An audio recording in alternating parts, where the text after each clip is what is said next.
Ganito ang feeling pag may personal coach ka. Nakabantay ka sa form ni Mrs. Oh. Kaya nyo bang pagsabihan ng Mrs. nyo ng proper form? Good luck sa inyo, baka papapaw! Ayan, so whole body si Mrs. So nag-white squat siya, sexy. Ayan, lat pull down. Oh, sobrang lakas yun, di mag-pull-ups kayo. Pwede pa kayo mag-weighted. Ayan, lat pull down. Inhale pataas, exhale pababa.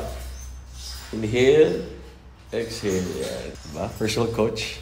So, sa nagtatanong sa saging saba kung okay ba? Okay siya. Papalit mo sa rice, may potassium siya, mga vitamins, minerals. Pero yung calories, may calories pa rin siya. May fiber lang siya. So, kung okay siya sa'yo kaysa rice, edi goods. Kung hindi, hindi. Rice ka na lang, di ba? Sana makatulong. Healthy. Lahat ng healthy pag sumobra, magiging fat. Lahat ng unhealthy, diretsong fat. Tama kayo, mali kami. What works for you? Exhale.